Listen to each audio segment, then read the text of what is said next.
नमस्कार, मैं हूं यश। आप देख रहे हैं दिव्य सरकार न्यूज़। दर्शक मित्रों, आज हम एक ऐसी शख्सियत से मिलने वाले हैं और आपकी मुलाकात भी कराने वाला हूं, जिन्होंने अपना पॉलिटिकल करियर बहुत स्ट्रगल लाइफ से शुरू किया है। वो क्लासेस भी चलाते हैं, आम आदमी पार्टी में मंत्री भी हैं। अनूप शर्मा उनका नाम है। उनसे मिलते हैं और जानते हैं कि उनका करियर कैसा रहा और अभी भी वो क्या कौन से पद पे है और क्या कार्य कर रहे हैं। अनूप भाई, आपका हार्दिक स्वागत है। अनूप भाई, बचपन से आपने सोचा था कि मेरे को पॉलिटिक्स में जाना है? नहीं, अभी नहीं। तो पॉलिटिक्स में आने का क्या मतलब? मेरा कभी ये सोच नहीं रहा कि हम लोग मतलब मैं कभी इसमें जाऊंगा पॉलिटिक्स में। मेरी जो ख्वाहिश थी वो कुछ और थी। 4 चीज़ें मैंने सोची थी अपने लाइफ में कि मैं जर्नलिस्ट बनूंगा, बिजनेसमैन बनूंगा, सोशल वर्कर बनूंगा। पॉलिटिक्स कहीं था ही नहीं। और एक बार मैं चुनाव लड़ा शायद अपनी लाइफ आज तक 8th स्टैंडर्ड के अंदर। बहुत कम लोग जाते हैं, जो मेरे क्लासमेट थे वो लोग जाते हैं। वो एक चुनाव शायद मैं लड़ा और 78 लोगों का क्लासरूम था। पता नहीं मेरे दिमाग में क्या चल रहा था, 108 वोट मुझे मिले। तो बच्चा था उस टाइम, पता नहीं था सारे रूल्स रेगुलेशन सब कुछ करके जीतने का मन में भाव था। किया, लड़े, जीते। आपके परिवार के लिए कौन कौन है? कोई इवन फैमिली का सपोर्ट कैसे रहा इस फील्ड में आने के? क्योंकि ये लाइन जो पॉलिटिक्स जो लाइन है वो इनसिक्योर है कहीं ना कहीं। आपका करियर ये सब भी सोचते हैं कि माँ बाप भी सोचते हैं कहीं ना कहीं कि मेरा लड़का पॉलिटिशियन बनेगा, तो बहुत सारी दिक्कतें भी आ सकती है। तो फैमिली का कैसा रहा support? Politics most insecure career में से एक है। अभी अगर रिसेंट एग्जांपल देखें तो 4 महीने, 5 महीने, 6 महीने पहले क्या कोई सोच सकता था स्मृति ईरानी पॉलिटिक्स में एकदम गलत। तो ये वैसी ही फील्ड है। आज अगर अरविंद केजरीवाल जी दिल्ली के चीफ मिनिस्टर हैं, आज जेल में, अगर वो इनकम टैक्स में कमिश्नर है, शायद आज उनकी कुछ संपत्ति ऐसी ज़्यादा है नहीं जो दिखती है। पर अगर उन्होंने इनकम टैक्स कमिश्नर के रूप में आज तक किया होता तो उनकी प्रॉपर्टी जो आज उनके पास है उसमें 3-4 गुना ज़्यादा होता। पेशेदार घटी है। अभी एक फोटो में देख रहा था उनका कि कैंपेन के दौरान एक ऑफिस के अंदर जमीन पे सो वो आदमी ने जिस लेवल से अपना करियर छोड़ा है और पॉलिटिक्स में आया है, तो ये दृष्टांत हमारे आसपास में बहुत सारे। मैं भी एक ऐसी फैमिली से बिलोंग करता हूँ जो आम मिडिल क्लास फैमिली है। हमेशा ही मन में सोच रहती है कि भाई जॉब करके ठीक ठाक रहेगा। और मेरे दादा एक स्वतंत्रता आंदोलन के सैनिक थे। वो अंग्रेजों के सामने लड़े थे और हमारी सरनेम शर्मा से प्रताप हो चुकी थी। 2 जनरेशन में कैरी की है। दादाजी की सरनेम शर्मा की वजह प्रताप हो चुकी थी। मेरे फादर ने भी उसको कंटिन्यू किया था, फिर हम लोगों ने वापस शर्मा सरनेम रखी। तो प्रताप इसलिए थी क्योंकि वो अंग्रेजों के सामने मेरे दादा जिस तरीके से लड़ते थे, तो शायद वो डीएनए में आया है कि कमी जो भी है आप स्टैंड करें लोगों के लिए। ठीक, परिवार का सपोर्ट इनिशियली बहुत टफ था क्योंकि उनकी जिम्मेदारी थी।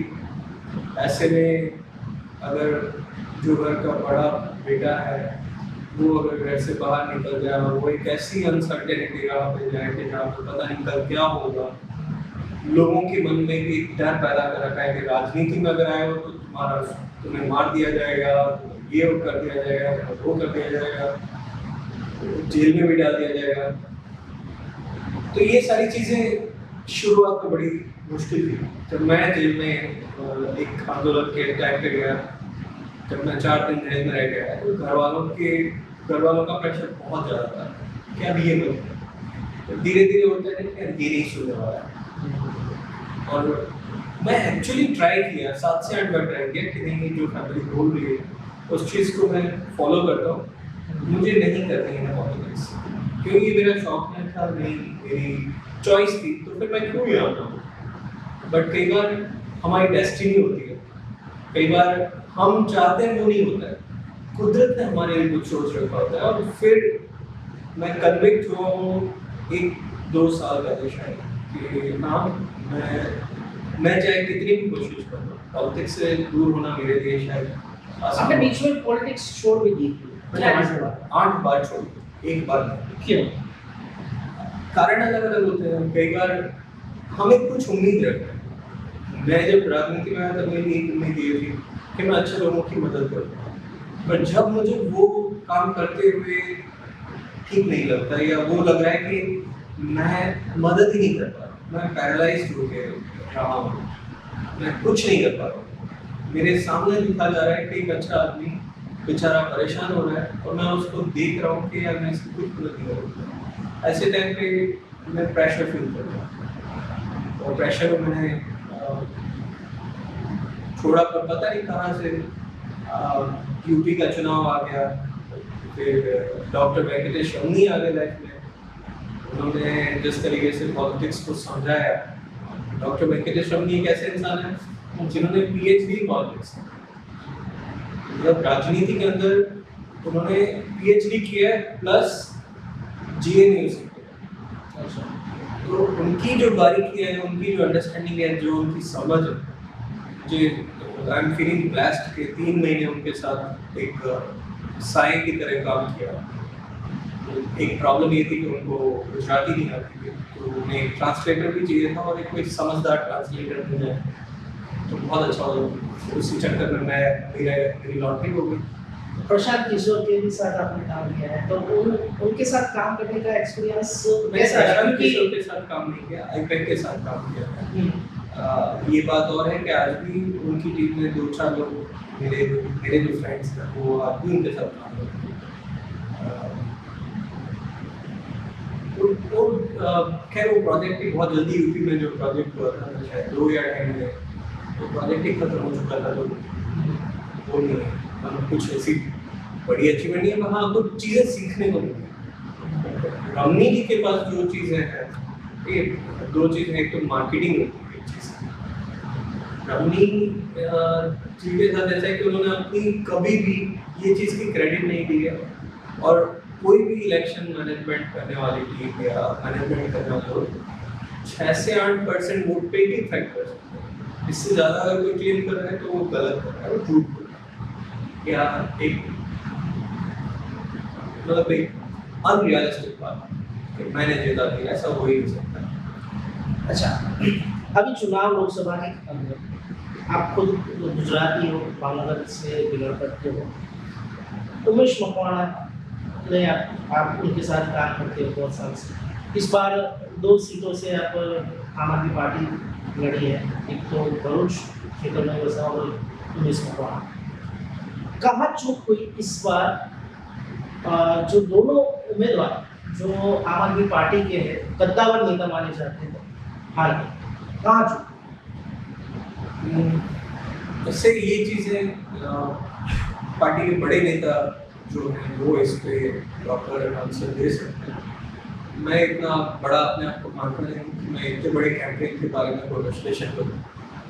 मुझे लगता है कि हम लोगों के हमारे पास जो शक्ति थी, जो ताकत थी, उसका हमने बेस्ट इस्तेमाल किया। राजनीति के अंदर कई बार स्ट्रेटजीज आपकी जो होती है वो विन होती है, कई बार फेल होती है, तो जरूरी नहीं कि हर बार वो विन ही हो, वो फेल भी होती है।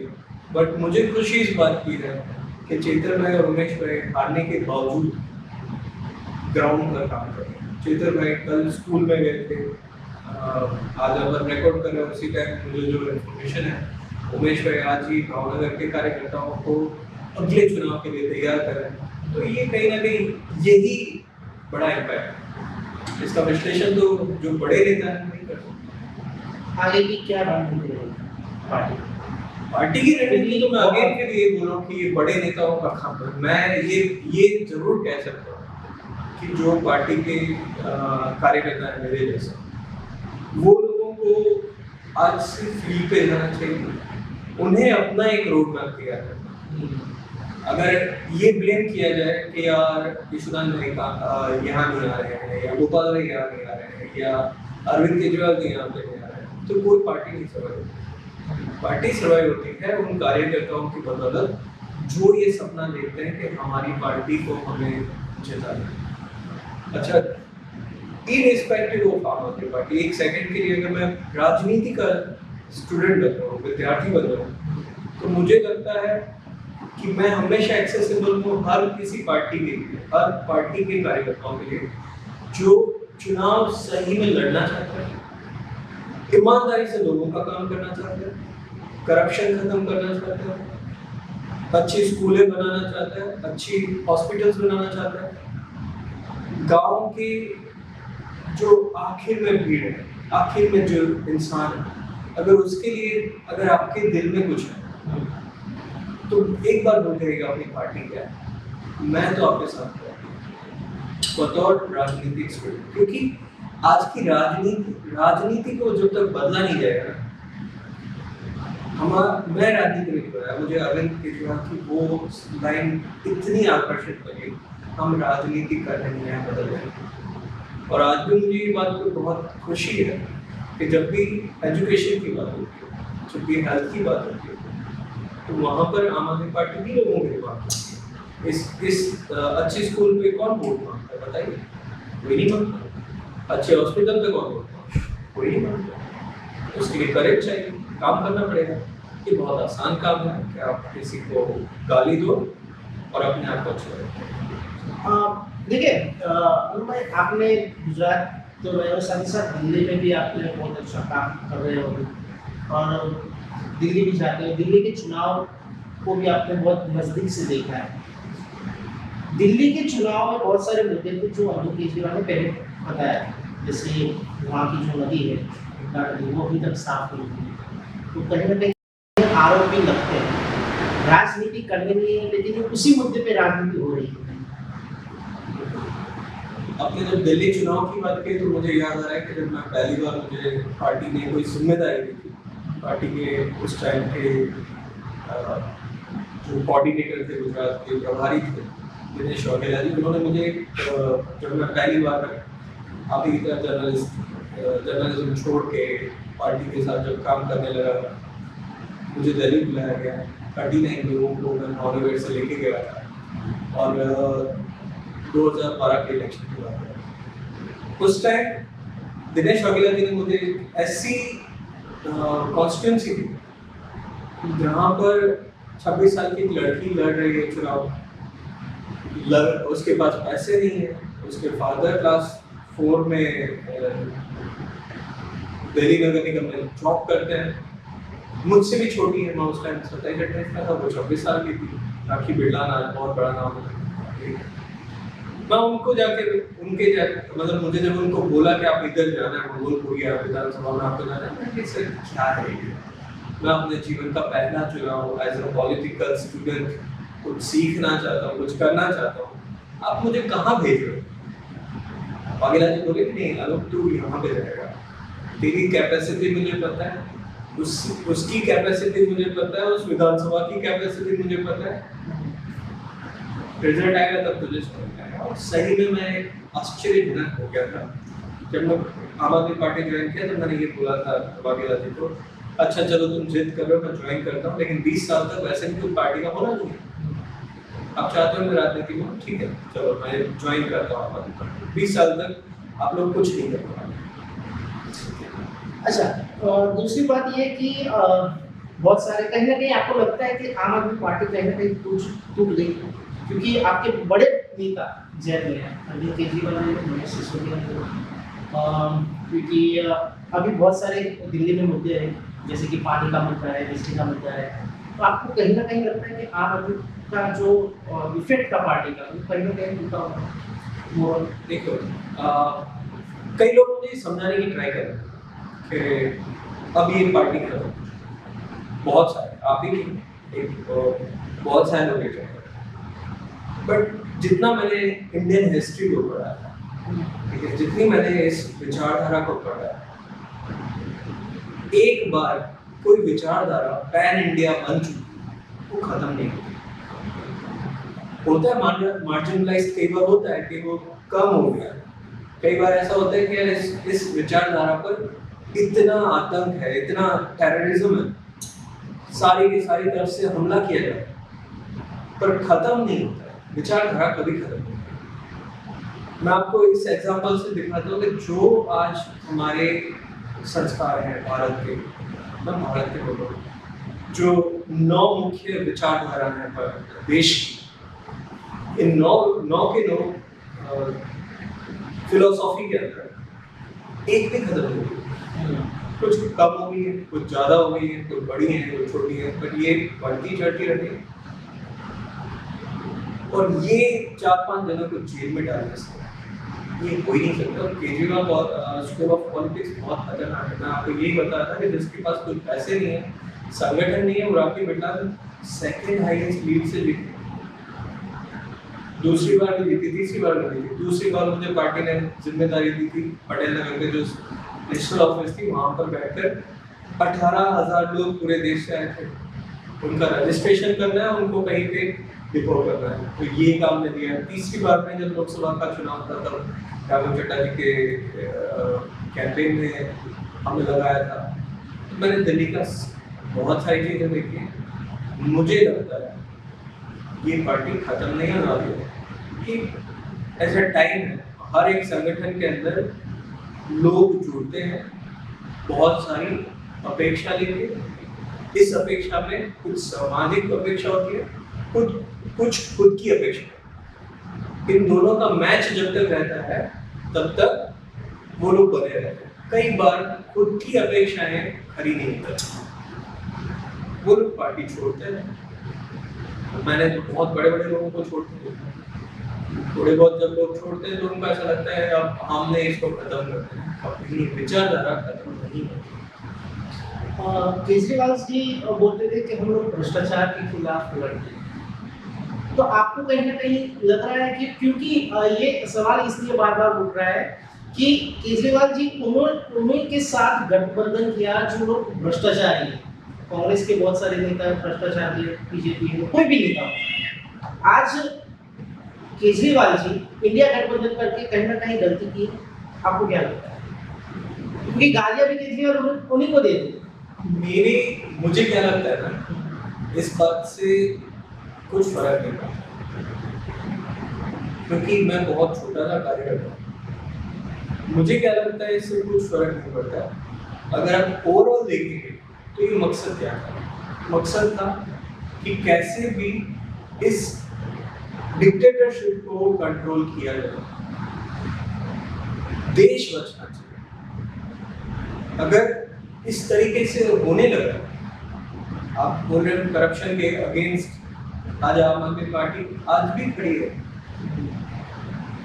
2 साल से एक देश की जो सबसे प्रतिभाशाली संस्था है CBI, ED, अगर वो 5 रुपए नहीं रिकवर कर पा रहे हैं तो ये छोटी बात नहीं है। ये बहुत क्लियर कट दिखता है कि लोग तो सही है, परेशान किया जा रहा है।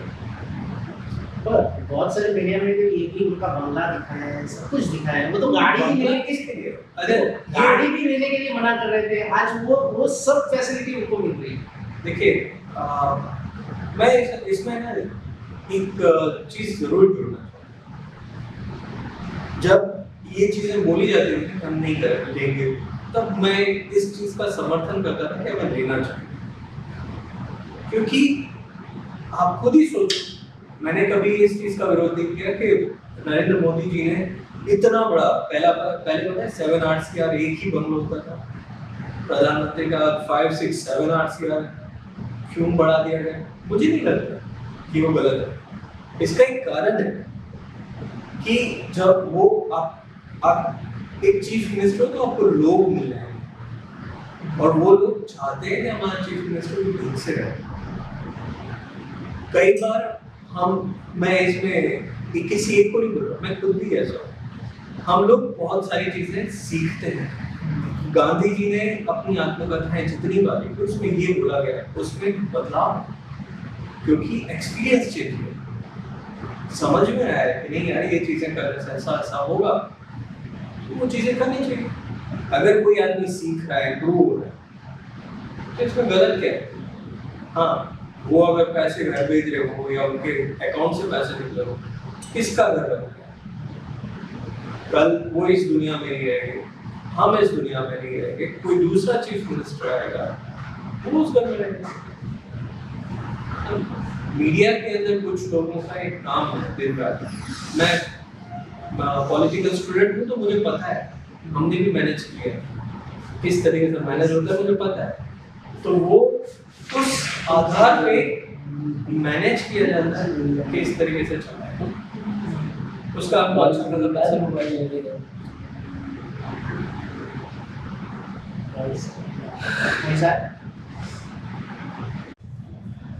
अनुप भाई, आपने यंगस्टर्स की बात की। आज के युवा डॉक्टर्स बनते हैं, इंजीनियर्स बनते हैं, अलग अलग कोई भी फील्ड में जाना चाहते हैं।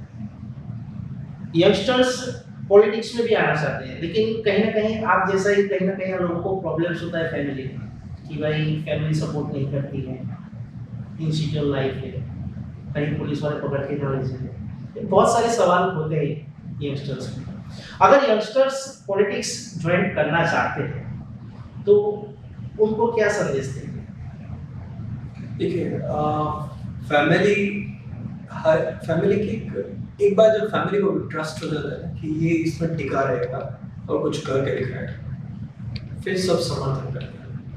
मेरी वाइफ जो है वो पहले मुझे मना करते थे, मम्मी मना करते थे, अब उनका जो समर्थन मिल रहा है, मतलब आई एम रियली ब्लेस्ड कि इतने अच्छे लाइफ पार्टनर मुझे मिले, जिन्होंने मतलब उसने गांधी के साथ शादी करके कस्तूरबा ने बहुत कुछ झेला था। और वैसे ही मैं बहुत ही ब्लेस्ड हूँ इस मामले में कि उन्होंने भी बहुत कुछ झेला है और आज भी संघर्ष कर रही हैं। जो यंगस्टर पॉलिटिक्स में आना चाहते हैं उन्हें कुछ चीजें समझनी होगी कि वो क्या करने आना चाहते हैं। चुनाव लड़ना ही पॉलिटिक्स नहीं है, चुनाव लड़वाना। और बहुत सारे लोग ऐसे हैं जो राजनीति में हैं लेकिन उनको पता ही नहीं। वो लोग बात करते हैं देश का प्राइम मिनिस्टर पे, देश के होम मिनिस्टर पे, देश के मुख्यमंत्रियों पे, खुद के एमएलए पे, सब चीजों पे वो बात करते हैं, देश के मुद्दों पर, नीट पर, इस अपने सड़कों पर, ब्रिज पर, स्कूलों पर, हॉस्पिटल पर। लेकिन फिर भी वो बोलते हैं कि हम लोग को राजनीति से कोई लेना देना नहीं। ये या तो खुद को उल्लू बना रहे हैं या झूठ बोल रहे हैं। अच्छा, पॉलिटिक्स में अगर आ रहे हैं तो दो तरह के बेसिक रोल होते हैं। एक वो जो फ्रंट एंडिंग करते हैं, जो चुनाव लड़ते हैं और सिस्टम को बदलने के लिए सीधा सीधा सा करते हैं, लेकिन इनके पीछे एक बहुत बड़ी टीम होती है। अगर आप वो रोल भी कर रहे हैं तब भी बहुत अच्छा है। अच्छे लोगों का राजनीति में आना ये बहुत जरूरी है। और अगर आप चुनाव लड़ना चाहते हैं, अगर आप पीछे बैकग्राउंड में काम करना चाहते हैं, कोई भी पार्टी हो, अगर आपका मकसद ये है कि आप लोगों के लिए कुछ अच्छा करना चाहते हैं, आप अपने सोसाइटी के लिए, अपने समाज के लिए, अपने परिवार के लिए, अपने देश के लिए कुछ अच्छा करना चाहते हैं, तो बिंदास। मैं तो हर तरह से, मेरा जो अनुभव मुझे मिला हुआ है, जो मैंने सीखा है, मतलब मैंने डीएमके के लिए वर्क किया है, अलग अलग पार्टियों के लिए काम किया हुआ है, तो मैं वो सारा अनुभव आपको सिखाने को तैयार हूँ कि आप चुनाव जीत के आइए, अपने एरिया में अच्छा काम करिए। कोई फर्क नहीं पड़ता कि आपने कहाँ से आए हैं, आपका फैमिली सपोर्ट कर रहा है नहीं कर रहा है, एक बार आपने सफलता हासिल कर ली तो फिर सब समर्थन होता है। महेंद्र सिंह धोनी के फादर भी क्रिकेटर बनाने में इंटरेस्टेड नहीं थे। रेलवे की जॉब छोड़ने का जब महेंद्र सिंह धोनी ने प्रस्ताव रखा, फैमिली ने ही सबसे बड़ा विरोध किया। और मैं तो एक शायरी अपने सारे स्टूडेंट्स को जब भी मिलते हैं तो ये बोलता है मूल्य चुकाना पड़ेगा अगर देखें बड़े सपने, मूल्य चुकाना पड़ेगा अगर देखें बड़े सपने, इसमें रुकावट डालेंगे आपके अपने, पहनाएंगे इस नकारात्मक सलाहों की माला, कोई साथ ना देगा जब निकलेगा तुम्हारा दिवाला, क्या फिर भी जलाए रख सकते हो अपने सपनों की ज्वाला? क्या गांधी को उसके फैमिली ने सपोर्ट किया होगा? क्या भगत सिंह को उनके फैमिली ने सपोर्ट किया होगा? एक चीज जब दिखती है ना कि नहीं यार, हमारा लड़का, हमारा बेटा, हमारा भाई, हमारे पिता एक अलग काम के लिए बने हैं, फिर पूरी कायनात सपोर्ट करनी चाहिए। ये मेरा अनुभव है। पॉलिटिक्स में बहुत सारे आइकॉन्स होते हैं लोगों के, आपके आइकॉन कौन है? मेरी आइकॉन एक मतलब मुझे कई लोग बोलते हैं आप ये अनूप भाई बहुत अड़ियल है, गुजराती में एक शब्द है खोचरा, मतलब काठियावाड़ में ज़्यादा बोला जाता है, इसका मतलब हिंदी में क्या बोलते हैं मुझे एग्जैक्टली याद नहीं आ रहा, बट अपनी धुन में रहने वाला इंसान। और मुझे लगता है कि ये इसलिए आया क्योंकि मैंने पीएन हक्सर की जब ऑटोबायोग्राफी पढ़ी तो मुझे पता नहीं क्यों मैं उस कैरेक्टर से बहुत जुड़ गया। कई बार ऐसा होता है ना कि कोई चाणक्य का रोल प्ले करता है, वो चाणक्य ही बना रहता है पूरी जीवन, कई बार कृष्ण का रोल, कई बार किसी ने नेगेटिव किरदार निभाया तो उसके मन में वो किरदार बाहर निकलता है। मेरे अंदर पीएन हक्सर ने दूसरा अवतार लेवा सा मुझे हमेशा लगता है। ये साइकोलॉजिकल डिसीज है, पर मुझे हमेशा ये फील करता है कि यार ये अगर मैं कुछ इतिहास में कोई कैरेक्टर ऐसा है जिसको मैं रोल प्ले करना चाहता हूँ तो अनडाउटेडली पीएन हक्सर में बनना चाहूँगा। एक अंतिम सवाल होता है, पार्टी की आगे की रणनीति क्या रहेगी? मैं इस बात इसलिए पूछ रहा हूँ क्योंकि गुजरात के बहुत सारे ऐसे गांव हैं जहाँ पे विकास नहीं हो रहा, पानी नहीं पहुँचा, तो आम आदमी पार्टी कैसे देंगे? देखो क्योंकि कांग्रेस में अभी कांग्रेस की बात करें तो बहुत सारे नेता कांग्रेस से बीजेपी में जुड़े हुए हैं, तो आम आदमी पार्टी कैसे सपोर्ट करेगी? क्योंकि वहाँ पे पानी, बिजली, बहुत सारे ऐसे गांव हैं, तो आम आदमी पार्टी कैसे देखती है उसको? लेकिन मैं फिर से बोल रहा हूँ कि ये जो स्ट्रेटेजिकल आंसर्स है ये पार्टी के बड़े नेता इसको बता सकते हैं, मैं बहुत छोटा सा कार्यकर्ता हूँ। मुझे अगेन ये लगता है कि हर कार्यकर्ता को छोटा अपने एरिया का तालुका पंचायत, जिला पंचायत, कॉर्पोरेशन, जिला ब्लॉक, इन सभी के अंदर अपनी सीमा बनानी होगी, अपने एक अच्छे लोगों को लाना होगा, उन्हें कैंडिडेट बनाना होगा और उन्हें चुनाव लड़वाना होगा और जिताना होगा। इतने बड़े गुजरात में कोई एक योजना बन के कोई जीत है ऐसा नहीं हो सकता है। और हम बहुत ही खुशनसीब हैं कि गुजरात एक डिस्ट्रिक्ट अपने आप में एक स्टेट है। तो यहाँ पर मतलब मुझे नहीं पता कि मैं इतना अपने अगेन ये कन्फेशन कर रहा हूँ कि मैं बहुत छोटा सा कार्यकर्ता हूँ जिसका लक्ष्य एकमात्र इतना है कि अच्छा परफॉर्मेंस, अच्छे लोग राजनीति में आए, राजनीति बदलना मेरा लक्ष्य है। और अच्छे लोग जहाँ पे भी जाएंगे, आज बीजेपी के अंदर करप्ट लोगों की संख्या थोड़ी ज़्यादा होगी, तानाशाहों की संख्या ज़्यादा होगी। अब पुलिस वालों को डराने की हिम्मत कहाँ से आ जाती है? पुलिस वालों को धमका रहे हैं, कई कार्यकर्ता मैंने देखे, पुलिस वाले बेचारे खड़े रहते, कई बार मैंने देखा है चीज। क्यों इतनी हिम्मत कैसे है?